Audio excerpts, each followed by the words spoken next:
Ninja ma tu shebe ni dai la ke jare ne pao nya so tu shebe ni la ke jare nai te no me ke jare rohin jane rakai lu myo le be di lo sa dai pinyam tat de lu ngapaiတွေကရန်တိုက်ပေးကြတယ်ဒီလိုလူတွေရှိနေတဲ့အတွက်တို့ရဲ့ရခိုင်ပြည်နယ်ရဲ့ MSP ကမ္ဘာအလင်းမှာအင်တာမတ်တာစင်ပေါ်ရတယ်လို့လက်ရှိရခိုင်လူမျိုးတွေလည်းပဲဒါကမ္ဘာအလင်းမှာဒါရုံစရာကောင်းတဲ့လူမျိုးတစ်မျိုးအဖြစ်နိုင်ငံတကာရဲ့ပြည်ပမှာပက်လက်မျိုးနေရတဲ့အနေအထားမျိုးတွေရောက်ရှိနေတာကျွန်တော်ရဲ့ရခိုင်ပြည်နယ်ကြီးကအခုထိဒါကိုတမကိုဖန်တီးွက်မရနိုင်သေးတဲ့ပြည်နယ်တစ်ပြည်နယ်အဖြစ်ရက်တည်နေရခြင်းဟာဒီလိုကောင်းမှုတွေရှိနေလို့ကြောက်ပါအင်းကိုအားမပေးရင်ရခိုင်လူမျိုးမဟုတ်အင်းကိုအားပေးမှရခိုင်လူမျိုးဆိုတော့ကျွန်တော်ကကိုယ်ပိုင်လွတ်လပ်စွာဆုံးဖြတ်ပိုင်ခွင့်ရှိနေကြတဲ့လူသားတွေဖြစ်တဲ့အတွက်ကျွန်တော်ဘယ်အဖွဲ့အစည်းမှထောက်ခံရမယ်ဘယ်အဖွဲ့အစည်းတော့မထောက်ခံရပါဘူးလို့ပြောဆိုတာမရှိပါဘူးဒါမဲ့လက်ရှိအင်းထုံးရနိုင်ကိုယ်တိုင်ကလည်းဒီလိုပုံစံမျိုးတွေပြောဆိုလာတာမျိုးတွေတွေ့နေတယ်ဆိုတော့အဖွဲ့အစည်းနဲ့လူမျိုးကိုရိုးလို့မရဘူးအဖွဲ့အစည်းကအဖွဲ့အစည်းလူမျိုးကလူမျိုးအင်းဆိုတာဒီအဖွဲ့အစည်းသူကသူရခိုင်ပြည်ကိုပေါ်စားပြီးလို့ပြောမပြောလက်ရှိအနေနဲ့မှာအဖွဲ့အစည်းဆိုတော့ရခိုင်လူမျိုးတွေမှာလည်းပဲမတူကွေးပြောင်းဖို့သူနားလေပြရမယ်မတူကွေးပြောင်းမှုကိုနားမလည်ပဲနဲ့လက်ရှိမတူကွေးပြတဲ့လူတွေကိုရိုက်နေတာတတ်တာဖက်တာဖမ်းဆီးတာအောင်ချတာမတရားလုပ်တာဒါတွေဟာအေးဟာဒါလူသားမဆန်တဲ့အာနာရှင်ဆန်တဲ့သဘောမျိုးလှုပ်ဆောင်နေတာမျိုးတို့ကကျွန်တော်အနေနဲ့သုံးသပ်လို့ပါအားလုံးပဲတာလီစောပါကိုရှိရှန်နဲ့ပြန်နေဆိုလိုက်ပါတယ်ခင်ဗျာဒီနေ့မှာတော့ရခိုင်ပြည်နယ်မှာလက်ရှိကျွန်တော်တို့အာရကတက်တော့ AA ကိုမထောက်ခံတဲ့လူတစုနဲ့လက်ရှိကျွန်တော်အာရကတက်တော့ AA ကိုအားပေးထောက်ခံနေကြတဲ့လူတစုဆိုတော့ဒီအာရကတက်တော့ AA ကိုအားပေးထောက်ခံနေကြတဲ့လူစုကနေပြီးတော့အာရကတက်တော့ AA ကိုအားမပေးမထောက်ခံတဲ့လူစုကိုဒါအသက်အန်ဒရီရန်မူဖို့ထိကိုဒါဆွေးနွေးသုံးသပ်နေကြတဲ့အကြောင်းအရာတချို့နဲ့အတူဒီလက်ရှိကျွန်တော်တို့ရခိုင်ပြည်နယ်မှာလူမျိုးရေးဘာသာရေးအမုန်းပွားစေနိုင်တဲ့လူမျိုးရေးဘာသာရေးအဓိကရုဏ်းဖြစ်လာစေနိုင်တဲ့အကြောင်းအရာတွေကိုဒီကျွန်တော်တို့စာပေသမားရောင်ဘာရောင်စာရေးဆရာရောင်ဘာရောင်တနည်းပြမဆိုဒီကျွန်တော်သမိုင်းဆရာရောင်ဘာရောင်တနည်းပြမဆိုလို့ရှိရင်တော့စာတက်ပြီးပညာမတက်တဲ့အသိဉာဏ်တရားမရှိတဲ့လူတချို့ရဲ့ဒါစာပေဟောပြောပွဲလို့ဘာလို့နေရာတွေမှာဟောပြောခဲ့ကြတဲ့ဗီဒီယိုမှတ်တမ်းတချို့ကိုကျွန်တော်အနေနဲ့တင်ပြတော့မှာဖြစ်ပါတယ်ခင်ဗျာဒါကြောင့်မို့ကျွန်တော်ရဲ့ဗီဒီယိုကိုအဆုံးထိကြည့်ရှုပေးကြဖို့မိမပြည်တရားကိုကြည့်စတဲ့ကိုလေးစားနဲ့ဖိတ်ခေါ်လိုက်ပါတယ်ခင်ဗျာဟုတ်ပြီလားဒီဗီဒီယိုဖိုင်ကျွန်တော်ကြည့်ကြအောင်ဟုတ်တယ်ကြိုက်တဲ့ကောင်လာခဲ့ဟုတ်ပါတယ်တာလီစောပါကျွန်တော်ဒီEcho video file တစ်ပါဒီကျွန်တော် Facebook ထားဒီမှာအများကြီးပွဲနေကျွန်တော်ဒီဘူရှုပ်ကိုစေးတော့တတိကိုအများကြီးဒီခိုင်သားကြီးတဝါလိုက်လို့ရှိနေတဲ့ဒီကျွန်တော်ဒီခိုင်ဆိုင်ပေးတဲ့ဒီလေရနဲ့ပုံပြီးတော့ဒီတရကတော့မှဒီအများကြီးမတားဒီEchoစေးတော့တခုကြီးကောက်ပြီးအများကြီးတောင်းနေခိုင်သားကြီးလိုက်နာရှေခဲ့တဲ့တဝါရှင်းလုပ်ခဲ့တဲ့နောက်ပြီးဟိုထိုင်းမှာရှိတဲ့ဖွေစီတဲ့အနေနဲ့ဒီလူတရားကိုမချောနိုင်ကြလားအဲ့ဘယ်ကိထားဘောလားဇာလာပြရဘောလေရမှုစံမျိုးတွေနဲ့အများကြီးဟိုမိန်ခဲ့ဆိုလေးရှိရဲ့မချောပြနိုင်ကြလားဒီဖွေစီတဲ့အနေနဲ့ပဲဒီထိုင်းနိုင်ငံကဖွေစီတဲ့အနေနဲ့ဒီလူတရားကိုမချောနိုင်တယ်လို့မိန်ကြီးမချောဘူးဆိုလွေးရှိရနဲ့လူတရားကိုတဲပိုက်ဖို့ဆိုလွေးရှိရရင်တော့နောက်ဆက်တဲ့ပေဒနာဒီကိုကျွန်တော်ကဒီအဆောင်ပေးဖို့မဟုတ်နောက်ဆက်တဲ့ပေဒနာဒီကတဝါကြီးကိုဟိုခါခေးဇာကဘောဘက်ကရှောင်းပိုက်ဆိုလွေးရှိနောက်ဆက်တဲ့ပြဿနာတွေကဇာဖိုင်လာဘလို့ဆိုကြကျွန်တော်ဒီကိုအရင်တစ်ခါတည်းတော့ဒီတခါဖွေးစီတစ်ခုကနေမနာဟိုလာလို့လုံပတ်ခီဆိုမှမသိမပြောင်းခွင့်နဲ့ကျင်ခိုင်းရောမှလုံပတ်ခီကိုဆိုကောမနေရပဲလူတယောက်ကိုသဲပိုက်ဆိုလာကပေါ့လေထိုင်းနိုင်ငံမှာတကောက်ဥပဒေကနေလိုက်ရလဲနော်တကောက်မဆွေးကြီးဆိုမှလူတယောက်တက်ခင်အားဆိုရလူတယောက်ကိုဇာဘလို့သဲလက်ခါတယ်ဆိုပြီးဒီဥပဒေကဖန်စီကိုလိုက်ပြရပတ်ရှင်ကသူအဲ့ကိုလုံးဝအဲ့ကိုဆိုထော်ပြရကကိုမစီစကိုတောင်းပြောဆောင်လို့ဟိုစီစလို့မရှိဆိုကဟိုအဲ့ဒီထိုင်းနိုင်ငံမှာဆိုကတိတက်ရခိုင်ကထောရဆိုနေဖိတာကုံဆိုရဒီကာနဲ့လာဖို့ဟိုတနေရာရှော့တနေရာကိုရှောက်ရဖို့ဆိုတာဖိတာလိုပဲနောက်ပြီးဒီလူတယောက်ကိုသေဖိုင်ဆိုနေအလောကရတော့ပြောရအလောကရတော့လုံလုံမဲ့ရနေမှာနေက အေလူကိုလိုက်ခါတာကိုလိုက်ခါလို့မရအောင်တစ်ခါတနေရာကိုပွေးရတယ်တစ်ခါတနေရာကိုပေါက်ရတယ်ရပါချင်ကဖေးတာလို့ရဖေးတာဒီကိုဆိုဇာတိကစိုက်ပြီးဘလဲဒီရှိကလောလခအိကိုဆိုအတီဆုံးဒီအိကိုလာလို့ဟိုဖဲဒီဆိုအများကြီးအတီဆုံးအစကတော့ကဒီသူကိုတက်ပလိုက်ကဇာလာပြရဘလဲငါဘာငါစီခဲမတရာခဲမရပါပထမဆုံးမလောက်ခွန်ရတယ်တော့ရပါအများကြီးပေါ်ခဲ့တယ်ဒီကိုမလောက်ခွန်ပထမဆုံးမလောက်ခွန်အများကြီးပေါ်ခဲ့တယ်ငါဘာတစ်ထောက်ပြီးမယ်ငါဘာငါပြီးမယ်တလုံးတက်ကငါပြီးမယ်တစ်ထောက်ပြီးမယ်ရပါလို့ဒီအများကြီးအမှန်တကယ်လုံပလိုက်ရခါရဖိတာပြီးဖို့ဖိတာစာပြီးဖို့ဒီဆိုအပန်းအပြောင်းလာခဲ့တယ် ဒါဆိုဒီဗီဒီယိုဖိုင်မှာကျွန်တော်ကြည့်လိုက်တဲ့ခါမှာဒီအကွာဟုတ်တယ်သူကတော့ပြောတယ်ဘောနော်ဒီသူ့ကိုအဲ့ဒီလူကထိုင်းမှနေတယ်ဒါပေမဲ့ဒီပြောသူဒီဘောချုပ်ထုံးမြတ်နိုင်ကိုဆေးသွားတဲ့လူထိုင်းမှနေတယ်ထိုင်းမှနေတဲ့လူကိုသူတို့ကွာပြီးတော့ရာရှာကြတယ်ကျင်းနေကြတယ်ဒီကဒီလိုရိတ်ရိတ်ကြတဲ့ခါမှာမသေးအောင်တမင်ဖြစ်ပြီးတော့ဆေးအောင်ပါတယ်ရောက်တဲ့ခါနောက်ဒီထိုင်းရေးကနေဖမ်းဖို့လိုက်တယ်ဒီလိုဖမ်းဖို့လိုက်တဲ့အတွက်အဲ့ဒီမှာနေပြီးတော့ဒီအဲ့ဒီအခုလက်ရှိဒီဘောချုပ်ထုံးမြတ်နိုင်ကိုဆေးသွားတဲ့လူကိုရိုက်နဲ့ခဲ့တဲ့တတ်တဲ့ဖို့စ조사ခဲ့တဲ့လူတွေကထွက်ပြေးသွားရတယ်ဆိုတော့ဒီလူထွက်ပြေးသွားတဲ့အတွက်ဒီလူတွေရဲ့အသက်အာမခံချက်ဒီလူတွေရဲ့ဘဝရက်တည်မှုပြည့်စုံသွားပြီးတော့နောက်ဆုံးမှာအလောက်ကင်တွေပါပျောက်ဆုံးပြီးတော့နောက်ဆုံးထိုင်းနိုင်ငံကိုလာလို့မရတော့တဲ့အနေအထားမျိုးဖြစ်သွားတယ်ဆိုတော့ဒီစကားကိုတော့ပြောသွားတယ်ဒါကြောင့်မို့လက်ရှိဒီထိုင်းနိုင်ငံမှာလူတက်လို့ရှိရင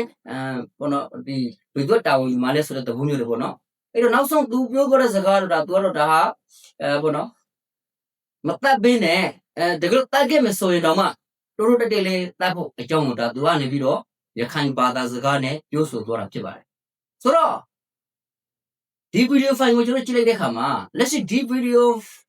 ဖိုင်ရဲ့ comment နဲ့ဒီဗီဒီယိုဖိုင်ကျွန်တော်ကြည့်လိုက်တဲ့အခါမှာကျွန်တော်ရဲ့ရခိုင်ပြည်နယ်တွင်းမှာလည်းဒီလိုပုံစံမျိုးရှိကြပါတယ်ဆိုတော့ရခိုင်ပြည်နယ်ပြည်ပမှာတော့မှဒီလိုမျိုးလုံနေတာမျိုးတွေရှိတယ်ဆိုရင်ပြည်နယ်တွင်းမှာတော့ဘယ်လောက်ရှိနေမလဲဆိုတဲ့ဟာကိုဒါကျွန်တော်တို့ပြေးကြည့်စရာမလိုဘဲနဲ့တွေးကြောင်နဲ့သိရှိနေမှာလေဆိုတော့ဟုတ်ပြီဒါတော့တခုပေါ့နော်ဒီလက်ရှိဒီကျွန်တော်တို့ရခိုင်ပြည်နယ်မှာရခိုင်တိုင်းရင်းသားအရှင်းရှင်းရခိုင်လူမျိုးအရှင်းရှင်းဒီလိုမျိုးဖြစ်နေကြတာတို့တွေ့ရတယ်ဆိုတော့အေးကိုအားမပေးရင်ရခိုင်လူမျိုးမဟုတ်အေးကိုအားပေးမှရခိုင်လူမျိုးဆိုတော့ကျွန်တော်ကကိုယ်ပိုင်ဆုံးဖြတ်ပဲကိုယ်ပိုင်မိမိရှိတဲ့မိမိရဲ့အခွင့်အရေးအရာကိုယ်ပိုင်လွတ်လပ်စွာဆုံးဖြတ်ပိုင်ခွင့်ရှိနေကြတဲ့လူသားတွေဖြစ်တဲ့အတွက်ကျွန်တော်ဘယ်ဖွဲ့စီမထောက်ခံရမယ်ဘယ်ဖွဲ့စီတော့မထောက်ခံရပါဘူးတော့ပြောဆိုထားတာမရှိပါဘူးဒါပေမဲ့လက်ရှိအေးထုံးမြတ်နိုင်ကိုယ်တိုင်ကလည်းဒီလိုပုံစံမျိုးတွေပြောဆိုလာတာမျိုးတွေကျွန်တော်တွေ့နေရတယ်ဆိုတော့အဖွဲ့အစည်းနဲ့လူမျိုးကိုယိုးလို့မရပါဘူးအဖွဲ့အစည်းလူမျိုးကလူမျိုးဆိုတော့အေးဆိုတာဒီအဖွဲ့အစည်းသူရခိုင်ပြည်နယ်ကိုစားပြုလို့ပြောမပြောလက်ရှိအနေထားမှာအဖွဲ့အစည်းဆိုတော့ရခိုင်လူမျိုးတွေမှာလည်းပဲမတူကွေးပြောင်းမှုကိုနားလေပေးရမယ်မတူကွေးပြောင်းမှုကိုနားမလေပဲနဲ့လက်ရှိမတူကွေးပြတဲ့လူတွေကိုရိုက်နေတာသတ်တာဖျက်တာဖမ်းဆီးတာထောင်ချတာမတရားလုပ်တာဒါတွေဟာတနည်းပြုမယ်ဆိုလို့ရှိရင်အေးဟာဒါလူသားမဆန်တဲ့တနည်းပြောမယ်ဆိုလို့ရှိရင်အာနာရှင်သဘောမျိုးအာနာရှင်ဆန်တဲ့သဘောမျိုးလှုပ်ဆောင်နေတာမျိုးတို့ကကျွန်တော်အနေနဲ့သုံးသပ်လိုပါတယ်ဟုတ်ပြီဒါဆိုဒါတစ်ခုပေါ့နော်ဒီလက်ရှိဒါဆိုလို့ရှိရင်ကျွန်တော်တို့ခိုင်ပြည်နယ်တွင်းမှာဒီရခိုင်ဆိုင်ဆရာတို့တချို့ပြောဆိုနေကြတဲ့ကျွန်တော်တို့ဒီကောင်တော့သိလဲမသိပါဘူးဒါကျွန်တော်ပုံမှန်လေးပြောတာဆိုတော့ဘာကြောင့်လဲဆိုတော့ကျွန်တော်အနေနဲ့ဒီရခိုင်ပြည်နယ်တွင်းမှာကျွန်တော်ရခိုင်လူမျိုးတယောက်ဖြစ်နေတော့လေပဲစာတက်ပြီးပညာမတက်တဲ့လူငပိန်းတွေကိုလူလို့မသတ်မှတ်တာဖြစ်တဲ့အတွက်ကြောင့်မို့လို့သူတို့တွေကိုကျွန်တော်မသိပါဘူးဒါကျွန်တော်ပုံမှန်လေးပြောတာအဲ့တော့ဟုတ်ပြီဒါဆိုဒီကောင်ပြောသွားတဲ့စကားလုံးတွေကိုဒါကျွန်တော်နောက်တော့မကြောက်ဘူးကျွန်တော်ရိခါရေစာပါရောဖက်ကိုစီတာဝန်ကြည့်ဖို့လိုတယ်သင်္ကန်းဒီကိုမသိအေရာဝတီကိုသိတယ်မွန်ဘာဂရီကိုမသိဘန်ဒူလာကိုသိတယ်နရင်းစရာကိုမသိစီရခတ်ရာကိုသိတယ်အရှောင်းစင်တာကိုမသိကလာဘထုကိုသိတယ်သွေးနောရီသီမရီကိုမသိသွေးဆွေသောနေရာမြောက်ကိုသိတယ်တေခိုးစရာထွဲ့ကိုမသိမော်စုဝင်ကိုသိတယ်ကျောင်းနေမော်ကိုမသိဒီပေရောင်းကိုသိတယ်ဒီဇင်ဘာ30တိုက်ကိုမသိဇန်နဝါရီ4ကိုသိတယ်ဘင်္ဂရာကိုမသိပုပ္ပကိုသိတယ်မယူကင်းကိုမသိလာပတောင်းတောင်ကိုသိတယ်သွေးကရီဆဲမေကိုမသိစာမျက်နှာစင်ကားကိုသိတယ်ဗျာလာကိုမသိဖော်နှခွားနဲ့မနုသိခါကိုတော့သိတယ်ကောင်းခဲ့တယ်မလားရရှောင်းအလုံးမောအပရိမောစာကြီးငါအဆုံးမချလို့ရ ကျွန်တော်တို့အရှိတီးပေါ်မှာကျွန်တော်တို့တာဝန်မကြည့်ခိုင်းဆိုပါရှင်းဆိုပါဒီကျွန်တော်အဓိကအပြောကျွန်တော်ကအရှိတီးနဲ့ပတ်သက်လို့ပဲကျွန်တော် pro လာပါဘူးအခု rounding ရဲ့လူကြီးတွေအနေနဲ့တော့အခုအင်ကိုရောက်တဲ့ဒီ account ရရှိတီးကိုနေပြီးကိုသမရင်းရောကို proper နိုင်လိမ့်မယ် proper ကအကျိုးတစ်ခုဟင်းလိမ့်မယ်ကျွန်တော်ရခိုင်ပြည်တော်လို့ကျွန်တော်ယုံကြည်ပါတယ်ကျွန်တော်ရှေတီနဲ့ပတ်သက်လို့ pro ရခါမှာကျွန်တော်တို့ကိုနိုင်ငံလေးသော present ထားရတယ်အခုထိလေးသော present နေရတော့အခရင်နေငွေးပါရရှိကနေပြီးကျောင်းဆောင်ခင်းစာနဲ့ကျောင်းစာဆောင်ခင်းဝင်းကြော်ပါဒီကျောင်းဆောင်ခင်းစာအနေနဲ့ propose ကကျွန်တော်အခုသရှိတယောက်ရှိပါတယ်ကျွန်တော်အရှိတီကပေါ်ကျွန်တော်သင်ကုန်းမောလို့ကျွန်တော်ခေါ်ပါရောစာဝေဟောသမီးရှင်တို့နဲ့အတူတူပါအခုသုံးနေပါလေဒီရောအရှိကိုနေပြီကျွန်တော်မွေးနေကပေါ့ကျွန်တော်နဲ့အနေညတဲ့ခါမှာရောအရှိကကျွန်တော်ကအမေနဲ့သူ့ကိုရခိုင်နယ်ပဲလို့ကောင်းရရှိသည်ပရောပါရင်ရတူရှိသည်ဆိုပြီးရတာခေါရှိသည်ဆိုပြီးရခိုင်သမိုင်းကောရှိသည်သူနဲ့နောက်ဝန်ဆင်ဖို့ဆိုရှိသည်ကိုကျွန်တော်အမေနဲ့ပရောပါသူကိုဒီမှာသူရောဖေးဒီမှာရောအမျိုးသားရေးစိတ်ရှိသည်ဆိုနင်းနေရှိကင်းအောင်လာပါလေဒီနေ့ကဟိုမနိုင်ကပါဘူးနဲ့သူကသုံးတဲ့စကနေ10 free ခါစလောက်ကအပေါင်မတနည်းပူစားပါတယ်သုံးတဲ့ပုံလေးစာဝေဖို့ဆိုပြီးဒီကျွန်တော်ဒီနေ့စနေနေ့အလုံးပြင်လာခါပါမင်းမမနေအောင်မရှိပါကျွန်တော်အိမ်ပြောင်းတေရှင်ကအထူးသဖြင့်ဆွေးလို့ဝင်မလဲခဲ့တယ်သုံးတဲ့ပုံလေးစာအုပ်သိပါလေဒီသူကပထမဆုံးကောက်ကန်ပြီးဆွေးလိုက်တဲ့စာအုပ်ကနေပြီးမြန်မာသမိုင်းစာအုပ်ပါသူကောက်လို့နှင်ပါတယ်ကျွန်တော်အနောက်ကတစ်ခေါက်ချောင်းခရေးပါသူဒီကောင်စာမျက်နှာနှင်နေလေဒီကမှာမြန်မာနိုင်ငံဤခရီးဟောင်းမရုပ်ပန်းညာမရီဘုံဆိုပြီးအခုသုံးတဲ့စာအုပ်မှလည်းပါပါတယ်ညမရုပ်ပန်းညာမရီဘုံဆိုသူဖဲနေပါတယ်ကျွန်တော်နောက်ကြည့်လိုက်ပါတယ်ကျွန်တော်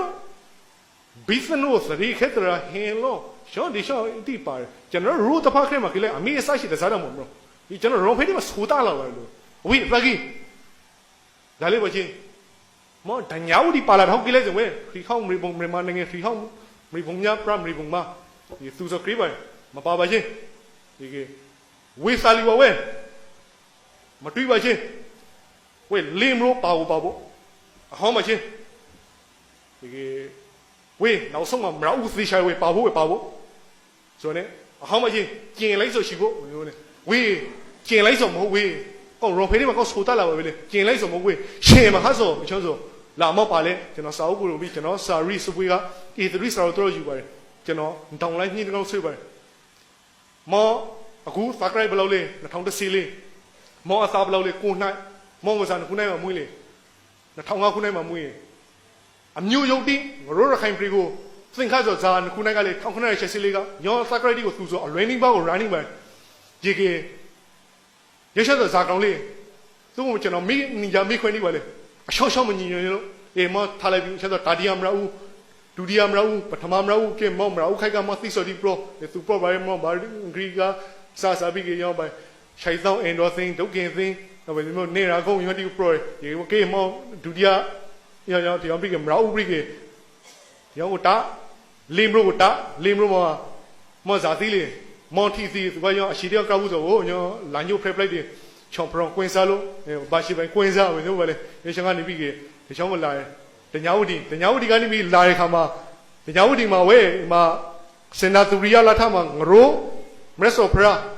古代现在都要个比卡路，我拉开的不到吧的。ဇာသူတယောက်ပါမှလည်းဆိုတိုက်ယူခီလို့ဇာသူတယောက်ပါမှလည်းခိုးယူခီလို့ရခရသာသနာမျိုးမဟုတ်ပဲ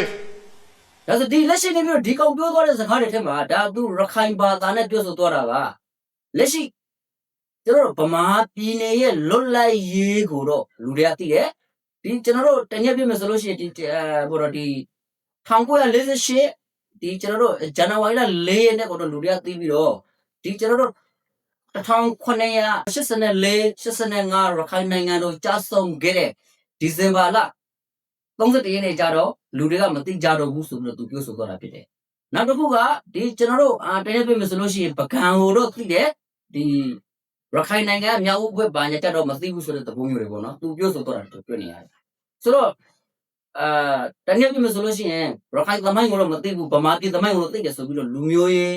ခွဲရှားတဲ့စကလုံးမျိုးတွေသုံးလုံးတော့ကျွန်တော်တွေ့နေရတယ်။ဒါကြောင့်မို့လို့ကျွန်တော်ခဏမှပြောပါစာတက်ပြီးပညာမတက်တဲ့ဒီလိုလူငခွိန်းတွေကြောင့်ရခိုင်ပြည်နယ်ကြီးကအခုချိန်ထိပစ္စည်းဆုံးရှုံးနေရစေဖြစ်ပါတယ်။ဆိုတော့ဒီကျွန်တော်တို့ရဲ့ရခိုင်ပြည်နယ်မှာအခုလိုစာတက်ပြီးပညာမတက်တဲ့ဒီလိုလူငပိန်းတွေဟာ မိမိတို့နာမည်ရဖို့မိမိတို့ power မြင်မာဖို့မိမိတို့ရဲ့ဂုဏ်သတင်းကြီးဖို့လောက်ကျန်ဖန်တီးထားတဲ့ဇာလမ်းတွေဖြန့်လောက်ကျန်ဖန်တီးထားတဲ့စာတွေဖတ်ပြဆိုတော့တနည်းပြောမယ်ဆိုလို့ရှိရင်ဒီလိုမျိုးရခိုင်ပြည်နယ်မှာဒီလိုလူမျိုးတွေရှိနေတဲ့အတွက်ကျွန်တော်ရဲ့ရခိုင်ပြည်နယ်ဟာတနည်းပြောမယ်ဆိုလို့ရှိရင်ဒီကျွန်တော်တို့လူမျိုးရဲ့အမုန်းတရားတွေဘာသာရဲ့အမုန်းတရားတွေမဖြစ်ပေါ်တဲ့မဲ့နဲ့ဖြစ်ပေါ်လာခဲ့ကြတယ်ငင်းချမ်းစွာအတူရှင်တွေနေတိုင်းလာခဲ့ကြတယ်နှစ်ပေါင်းများစွာအတူရှင်တွေနေလာခဲ့ကြတဲ့နိုင်တဲ့အိမ်တို့နေခဲ့ကြတဲ့ရိုဟင်ဂျာနဲ့ရခိုင်လူမျိုးကိုလည်းပဲဒီလိုစာတိုက်ပညာမတတ်တဲ့လူငပိန်းတွေကရန်တိုက်ပေးခဲ့ကြတယ်နောက်ပြီးတော့ဒီကျွန်တော်တို့တကယ်ပြောမဆိုလို့ရှိရင်ဒီစီးပွားရေးအရာကျွန်တော်တို့တင်ရပြလူမှုရေးအရာဘာသာရေးအရာကုလူဆက်ဆံမှုရှိနေကြတဲ့ဒီကျွန်တော်ဗမာလူမျိုးတွေနဲ့လည်းသူတို့ရန်တိုက်ပေးတယ်ဆိုတော့သူတို့ကဗမာပြည်နဲ့မလုတ်ကလားဆိုတော့သူကိုယ်တိုင်ကောဗမာလူမျိုးနဲ့မလုတ်ကလားဆိုတော့ဗမာပြည်ဘိုင်းနဲ့လုတ်ခဲ့တဲ့ကောင်မဟုတ်ဘဲနဲ့ဗမာလူမျိုးနဲ့ရန်တိုက်ပေးနေတယ်ဆိုတော့ဒီကောင်တွေကဘာလဲဆိုတာကျွန်တော်ခဏခဏပြောတဲ့စာတတ်ပညာမတတ်တဲ့ကောင်ဆိုဒီလိုကောင်းနေပြောတာပါဆိုတော့ဒါကနံပါတ်1ပါနံပါတ်2လက်ရှိဒီကျွန်တော်တို့ရဲ့ရခိုင်ပြည်နယ်ကိုဒီကျွန်တော်တို့1984-85မှာတင်ခဲ့တဲ့တနည်းအားဖြင့်တိုက်ခိုက်ခဲ့တဲ့လူကဒါကျွန်တော်တင်ပြပြမယ်ဆိုလို့ရှိရင်အာနာရှင်ဘရင်တနည်းအားဖြင့်အာနာကိုအရှောင်လိုခြင်းနဲ့သူများသူတစ်ပါးရဲ့အာနာကိုမတရားလိုခြင်းနဲ့အာနာရှင်ဘရင်ကလာတိုက်ခဲ့တာဖြစ်တယ်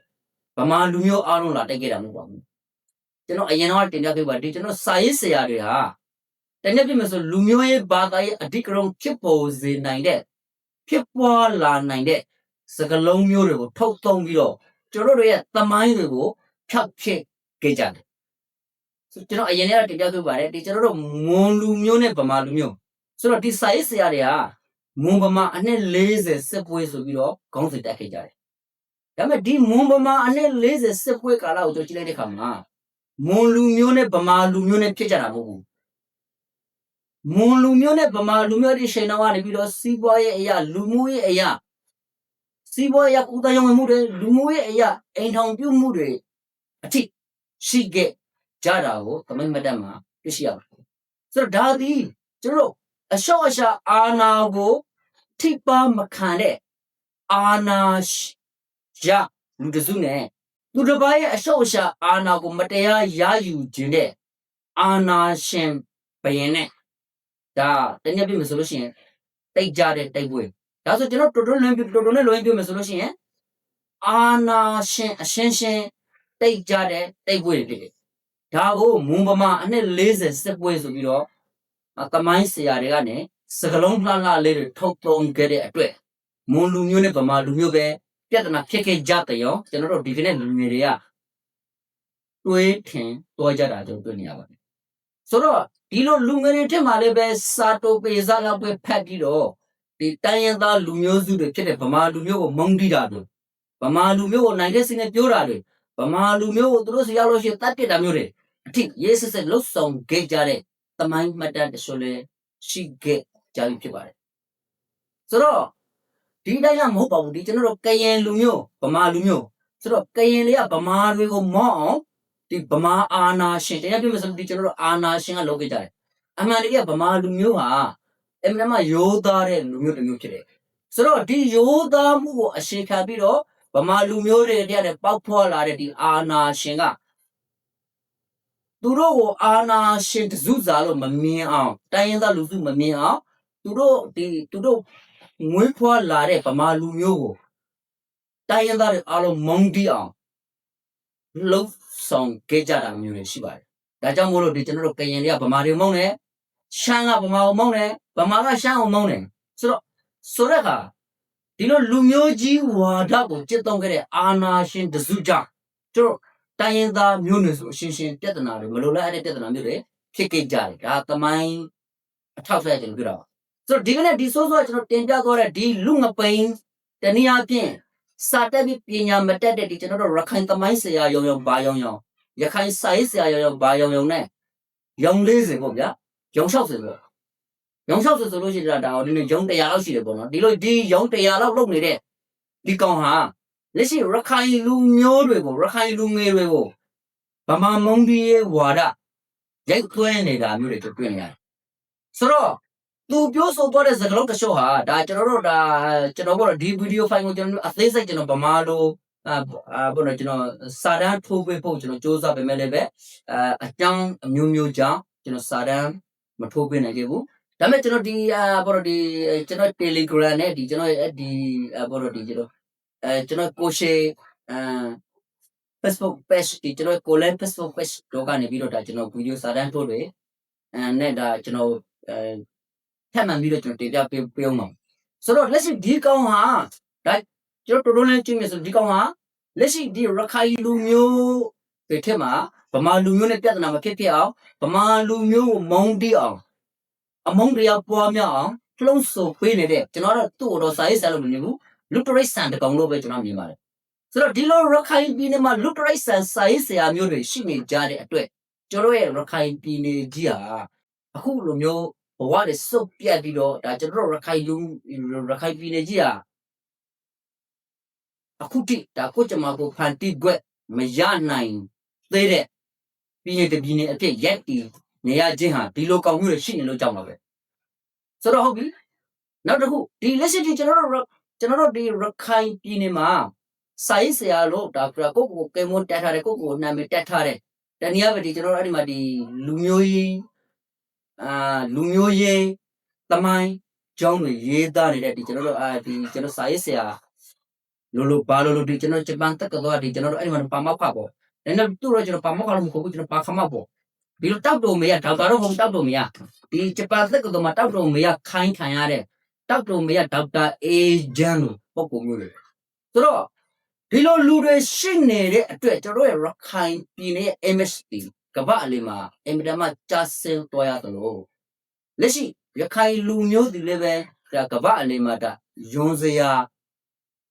ကောင်းတဲ့လူမျိုးတစ်မျိုးအဖြစ်ဒါသူတစ်ပတ်တွေခွင့်မှာနိုင်ငံတကာရဲ့တွေခွင့်မှာပက်လက်မျိုးနေရတဲ့အနေအထားမျိုးတွေရောက်ရှိနေပါတယ်ဆိုတော့လက်ရှိဒီကျွန်တော်တို့ရခိုင်ပြည်နယ်ထဲမှာရခိုင်သမိုင်းကိုကိုဆောင်နေတဲ့ကိုသမိုင်းဆရာဆိုပြီးတော့ပြောနေတဲ့ဒီကျွန်တော်တနည်းပြမယ်ဆိုလို့ဒီကျွန်တော်ဗမာအာနာရှင်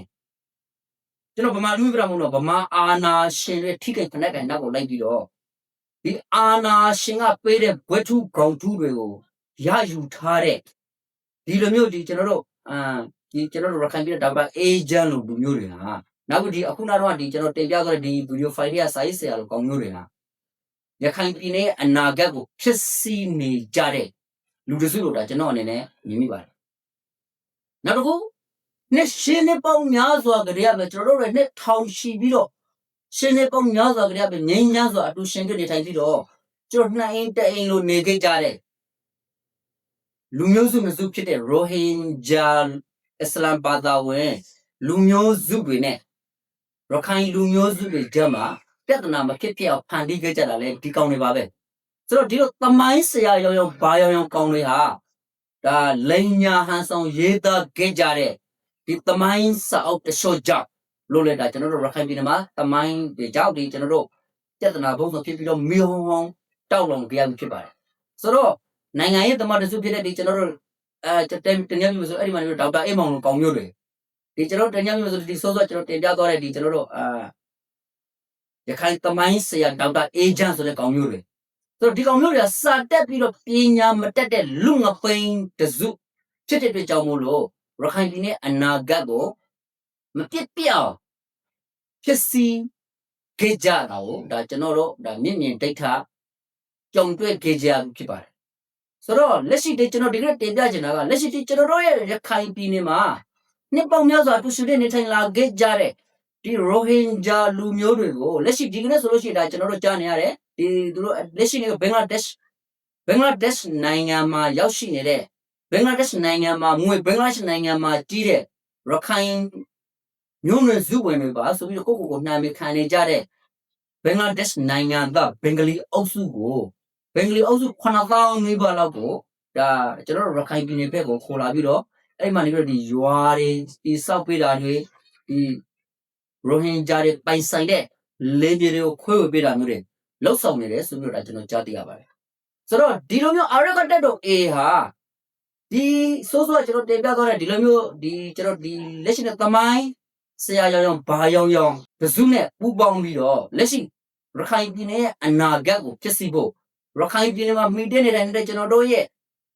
ဌာနေတိုင်းရင်းသားကျွန်တော်တို့ရဲ့ညီနောင်တိုင်းရင်းသားဖြစ်တဲ့ရိုဟင်ဂျာရဲ့အနာဂတ်ကိုဖြစ်စီဖို့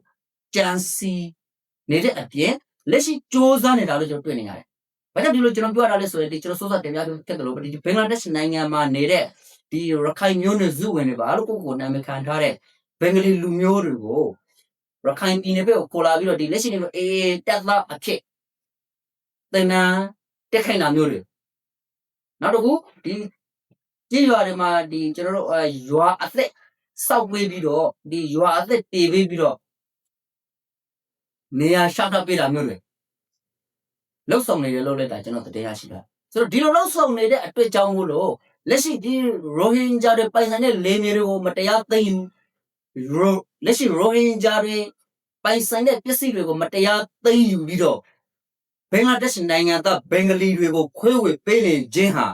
ဒီကနေ့ကျွန်တော်ရဲ့လူသားမျိုးနွယ်စုတွေအပေါ်မှာတနည်းပြမယ်ဆိုလို့ရှိရင်ဒီလူသားမျိုးနွယ်စုတွေကိုကျွန်တော်ရဲ့ရခိုင်မြေကပျောက်ပြက်သွားအောင်တနည်းပြမယ်ဆိုလို့ရှိရင်ရခိုင်မြေပေါ်မှာမရှိရလေအောင်ဒါဟာကျွန်တော်ဒီလူမျိုးတောင်တပ်ဖြတ်မှုသဘောမျိုးကျူးလွန်နေရမျိုးတွေ့နေရပါတယ်ဆိုတော့ဒီလိုလူမျိုးတောင်တပ်ဖြတ်မှုလူမျိုးလုံးကပြတ်တယ်ဆိုတော့လူအသက်ကိုကမ်းမှလူမျိုးလုံးကပြတ်တာမဟုတ်ဘူးလူတယောက်ရဲ့လူမျိုးနွယ်စုတစုရဲ့နာမည်ကိုပျောက်ကွယ်သွားအောင်မျိုးနွယ်စုတစုရဲ့လူအခွင့်အရေးတွေမရရှိအောင်လှုပ်ဆောင်တာလည်းပဲဂျီနိုဆိုက်ပါပဲဆိုတော့ဒီလိုဂျီနိုဆိုက်ဒီကျွန်တော်တို့တင်ပြမယ်ဆိုလို့ရှိရင်လူမျိုးတုံးတပ်ဖြတ်မှုမြတ်ကျူးလွန်နေတဲ့လက်ရှိအရကတက်တို့ AA ကိုဒါကျွန်တော်တို့ကနေပြီးတော့လက်ရှိဒီလူအခွင့်အရေးကိုတန်ဖိုးထားတဲ့လူအခွင့်အရေးလူသားချင်းစာနာမှုရှိတဲ့ကျွန်တော်တို့ဒီလိုနိုင်ငံရေးသမားတွေကဒါကိုအပြုသဘောဆောင်တဲ့အနေနဲ့ဒါဝေဖန်ထောက်ပြရမယ့်တာဝန်ကိုရှိကြတယ်။သို့တော့သူတို့ဝေဖန်ထောက်ပြတယ်လို့မမြင်တော့ဘဲနဲ့ရန်သူလိုသဘောထားပြီးတော့လက်ရှိရခိုင်ပြည်နယ်တွေကလူမျိုးမတူဘာသာမတူတဲ့လူမျိုးစုတွေပုံမှာရောဒီကျွန်တော်တို့တနည်းပြမယ်ဆိုလို့ရှိရင်ဒီဌာနေတိုင်းရင်းသားဖြစ်တဲ့ရိုဟင်ဂျာလူနည်းစုတွေပုံမှာရောရဲစစ်စစ်နိုင်တဲ့စီးနဲ့လှုပ်ဆောင်နေကြတာမျိုးတွေကိုဒါကျွန်တော်တို့အနေနဲ့လုံးဝလက်ခံစရာအကြောင်းမရှိပါဘူး။ဒါကြောင့်မို့ဒီနေ့ကျွန်တော်နောက်ဆုံးတင်ပြချင်တာကအေးဒီနေ့ဒီချိန်မှာအစိုးရတရားတော့မဟုတ်သေးပါဘူး။သို့တော့မိမိကိုမိမိအစိုးရတံဖို့ဆောင်ပြီးတော့အစိုးရလုပ်ငန်းတွေကိုလှုပ်ဆောင်နေတဲ့အပြင်ဘယ်လိုမှမအပ်ဆက်တဲ့လူမျိုးရေးဘာသာရေးအဓိကရုဏ်းဖြစ်ပေါ်စေနိုင်တဲ့အရာမျိုးတွေကိုလည်းလှုပ်ဆောင်နေကြတဲ့အပြင်လက်ရှိလူမျိုးရေးဘာသာရေးအမောင်းတရားတွေကိုနှလုံးပိုက်ပြီးတော့ဒီကနေ့ရိုဟင်ဂျာလူမျိုးတွေကိုနှိမ်ထုတ်နေတာလို့ရိုဟင်ဂျာလူမျိုးပတ်ပြောက်တော့အောင်လှုပ်ဆောင်နေတာတွေဟာလက်ရှိဒါဟာလူမဆန်တဲ့လောက်ရမျိုးတစ်ခုဖြစ်ပြီးတော့အစိုးရတရက်လို့ဒါတတ်မှတ်နိုင်လောက်တဲ့အရေးရှင်မျိုးမရှိပါဘူးရှိနေတာလည်းမတွေ့ရပါဘူးဒါကြောင့်လို့ကျွန်တော်ဒီနေ့နောက်ဆုံးတင်ပြချင်တာကလက်ရှိဒီကျွန်တော်တို့ရဲ့ရခိုင်ပြည်နယ်ထဲမှာဌာနေတိုင်းရင်းသားညီနောင်တိုင်းရင်းသားဖြစ်တဲ့ရိုဟင်ဂျာတွေနဲ့ရန်တိုက်ပြနေတဲ့ဒီကျွန်တော်တို့တင်ပြပြမယ်ဆိုလို့ရှိရင်ဒီကျွန်တော်တို့တောက်တုံမြတ်ဒေါက်တာအေဂျင့်ဒေါက်တာအေဂျင့်ကိုသူကတော့တောက်တုံမြတ်အေဂျင့်လို့ပဲခေါ်တယ်။ဘာကြောင့်ဆိုတော့သူကဂျပန်နိုင်ငံဂျပန်တက္ကသိုလ်တစ်ခုကပေါ့နော်ဒီဂျပန်နိုင်ငံတက္ကသိုလ်တစ်ခုကပါမောက္ခလို့သူ့ကိုသူပြောတာပဲကျွန်တော်ဟုတ်လားမဟုတ်လားတော့ကျွန်တော်မသိဘူး။ဒါပေမဲ့လက်ရှိသူဒီဂျပန်တက္ကဒီဂျပန်နိုင်ငံကဒီတင်ပြပြမယ်ဆိုလို့ရှိရင်ပါမောက္ခတယောက်ဖြစ်တဲ့ကြောင့်လို့သူ့ကိုကျွန်တော်ကဒီပါခမောက်တောက်တုံမြတ်အေဂျင့်လို့ပဲခေါ်။ဘာကြောင့်ဆိုဒေါက်တာဘွဲနဲ့မတန်တဲ့အတွက်ဒီလိုဒေါက်တာဘွဲနဲ့မတန်တဲ့အတွက်ကြောင့်သူ့တောက်တုံမြတ်အေဂျင့်လို့ကျွန်တော်ခေါ်တယ်။ဒီဘက်ကဒီဆိုတင်ပြသွားတဲ့ဒီစာရေးဆရာရောဘာရင်လူငပိန်ကိုတော့ဒါကျွန်တော်ကနေပြီးတော့စာတက်ပြီးပညာမတက်တဲ့လူငပိန်လို့ပဲကျွန်တော်ပြောပါတယ်ဆိုတော့ရခိုင်လူမျိုးတွေနဲ့ဗမာလူမျိုးတွေကြားမှာရန်တိုက်ပေးတဲ့ဒီလိုလူငပိန်တွေနောက်ပြီးတော့ဒီကျွန်တော်တို့ဒီတိုင်းရင်းသားအရှင်းချင်းဖြစ်တဲ့ရိုဟင်ဂျာလူမျိုးနဲ့ရခိုင်လူမျိုးတွေကြားမှာရန်တိုက်ပေးတဲ့ဒီလိုဒီကျွန်တော်တို့လက်ရှိဒီကျွန်တော်ဂျပန်တက္ကသိုလ်ဒေါက်တာသူ့ကိုယ်သူဒေါက်တာအေဂျင့်ကျွန်တော်တို့တောက်တုံမရအေဂျင့်ပေါ့ဒီလိုတောက်တုံမရ အေဂျင့်လိုပုံမျိုးတွေဟာလက်ရှိရခိုင်ပြည်နယ်အနာဂတ်ကိုဖြစ်စီနေကြတဲ့လူတရိတ်ဆန်တာလူတစုဖြစ်ကြတယ်ဆိုတဲ့ဟာကိုဒါကျွန်တော်ဒီကနေ့ဒီနေရာနေပြီးတော့တင်ပြရင်းနဲ့ကျွန်တော်ရဲ့ဗီဒီယိုကိုအဆုံးထိကြည့်ရှုပေးကြတဲ့မိဘပြည်သူတယောက် just တဲ့အထူးကျေးဇူးတင်ရှိပါတယ်